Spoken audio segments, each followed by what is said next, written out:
Hello, everybody, and welcome to today's reading through the Bible in 365. Today we are going to be reading Song of Songs. We've finished the last book. How about that? Song of Songs, chapter 1, 2, and 3, and Galatians chapter 2. So let's go ahead and get started in Song of Songs, chapter 1.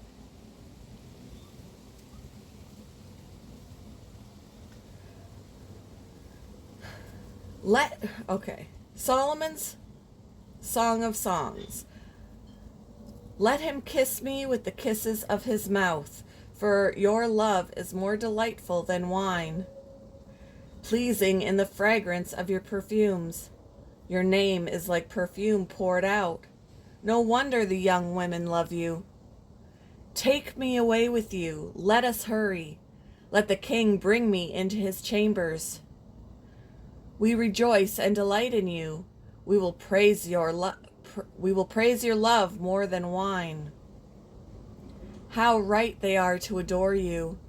Dark am I, yet lovely, daughters of Jerusalem, dark like the tents of Kedar, like the tent curtains of Solomon. Do not stare at me because I am dark, because I am darkened by the sun. My mother's sons were angry with me and made me take care of the vineyards. My own vineyard I had to neglect. Tell me, whom I love, where you graze your flock and where you rest your sheep at midday. Why should I be like a veiled woman beside the flocks of your friends? If you do not know, most beautiful of women, follow the tracks of the sheep and graze your young goats by the tents of the shepherds. Oh, that's annoying, the banging in the background there. I liken you, my darling, to a mare among Pharaoh's chariot horses. Your cheeks are beautiful. Your cheeks are beautiful with earrings, your neck with strings of jewels. We will make you earrings of gold and studded with silver. While the king was at his table, my perfume spread its fragrance. My beloved is to me a sachet of myrrh, resting between my breasts. My beloved is to me a cluster of henna blossoms from the vineyards of En-Gedi. How beautiful you are, my darling. Oh, how beautiful. Your eyes are doves. How handsome you are, my beloved. Oh, how charming. And our bed is verdant. The beams of our house are cedars, our rafters are firs. I am a rose of Sharon, a lily of the valleys. Like a lily among thorns is my darling among the young women. Like an apple tree among the trees of the forest is my beloved among the young men. I delight to sit in his shade, and his fruit is sweet to my taste. Let him lead me to the banquet hall, and let his banner over me be love. Strengthen me with raisins, refresh me with apples, for I am faint with love. His left arm is under my head, and his right arm embraces me. Daughters of Jerusalem, I charge you by the gazelles and by the does of the field, do not arouse or awaken love until it so desires. Listen, my beloved, look, here he comes leaping across the mountains, bounding over the hills. My beloved is like a gazelle or a young stag. Look, there he stands behind our wall, gazing through the windows, peering through the lattice. My beloved spoke and said to me, Arise, my darling. My beautiful one, come with me. See, the winter is past, the rains are over and gone. Flowers appear on the earth, and the season of singing has come. The cooing of doves is heard in our land. The fig tree forms its early fruit. The blossoming vines spread their fragrance. Arise, come, my darling, my beautiful one, come with me. my dove in the clefts of the rock, in the hiding places, on the mountainside. Show me your face. Let me hear your voice, for your voice is sweet and your face is lovely. Catch for us the foxes, the little foxes that ruin the vineyards. Our vineyards that are in bloom. My beloved is mine, and I am his. He browses among the lilies until the day breaks and the shadows flee. Turn, my beloved, and be like a gazelle or like a young stag on the rugged hills. All night long on my bed I looked for the one my heart loves. I looked for him but did not find him. I will get up now and go about the city through its streets and squares. I will search for the one my heart loves. So I looked for him but did not find him.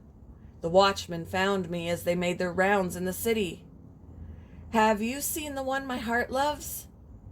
Scarcely had I passed them when I found the one my heart loves. I held him and would not let him go till I had brought him to my mother's house, to the room of the one who conceived me. Daughters of Jerusalem, I charge you by the gazelles and by the does of the field, do not arouse or awaken love until it so desires. Who is this coming up from the wilderness like a column of smoke, perfumed with myrrh and incense, made from all the spices of the merchant? Look, it is Solomon's carriage, escorted by 60 warriors, the noblest of Israel, all of them wearing the sword, all experienced in battle, each with his sword at his side, prepared for the terrors of the night. Excuse me. King Solomon made for himself the carriage. He made it of wood from Lebanon. Its posts he made of silver, its base of gold. Its seat was upholstered with purple, its interior inlaid with love. Daughters of Jerusalem, come out, and look, you daughters of Zion. Look on King Solomon wearing a crown, the crown in which his mother crowned him on the day of his wedding, the day his heart rejoiced.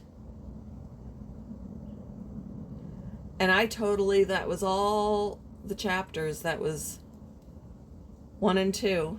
I get so into it, I missed the chapter heading. Oh, that was 1, 2, and 3. I'm sorry. That was 1, 2, and 3. Moving on to Galatians chapter 2. Then, after 14 years, I went up again to Jerusalem, this time with Barnabas. I took Titus along also. I went in response to a revelation, and meeting privately with those esteemed as leaders, I presented to them the gospel that I preach among the Gentiles. I wanted to be sure I was not running and had not been running my race in vain. Yet not even Titus, who was with me, was compelled to be circumcised, even though he was a Greek. This matter arose because some false believers had infiltrated our ranks to spy on the freedom we have in Christ Jesus and to make us slaves. We did not give in to them for a moment, so that the truth of the gospel might be preserved for you. As for those who were held in high esteem, whatever they were makes no difference to me. God does not show favoritism. They added nothing to my message. On the contrary, they recognized that I had been entrusted with the task of preaching the gospel to the uncircumcised, just as Peter had been to the Let me start that again. On the contrary, they recognized that I had been entrusted with the task of preaching the gospel to the uncircumcised, just as Peter had been to the circumcised. For God, who was at work in Peter as an apostle to the circumcised, was also at work in me as an apostle to the Gentiles. James, Cephas, and John, those esteemed as pillars, gave me and Barnabas the right hand of fellowship when they recognized the grace given to me. They agreed that we should go to the Gentiles and they to the circumcised. All they asked was that we should continue to remember the poor, the very thing I had been eager to do all along. When Cephas came to Antioch, I opposed him to his face, because he stood condemned. For before certain men came from James, he used to eat with the Gentiles. But when they arrived, he began to draw back and separate himself from the Gentiles, because he was afraid of those who belonged to the circumcision group. The other Jews joined him in his hypocrisy, so that by their hypocrisy even Barnabas was led astray. When I saw that they were not acting in line with the truth of the gospel, I said to Cephas in front of them all, "You are a Jew, yet you live like a Gentile and not like a Jew. How is it then that you force Gentiles to follow Jewish customs? We who are Jews by birth are not sinful Gentiles. We who are Jews by birth and not sinful Gentiles know that a person is not justified by the works of the law, but by faith in Jesus Christ. So we too have put our faith in Christ Jesus, that we may be justified by faith in Christ, and not by the works of the law, because by the works of the law no one will be justified. But if in seeking to be justified in Christ, we Jews find ourselves also among the sinners, doesn't that mean that Christ promotes sin? Absolutely not. If I rebuild what I destroyed, then I really would be a lawbreaker. For through the law I died to the law so that I might live for God. I have been crucified with Christ, and I no longer live, but Christ lives in me. The life I now live in the body, I live by faith in the Son of God, who loved me and gave himself for me. I do not set aside the grace of God, for if righteousness could be gained through the law, Christ died for nothing."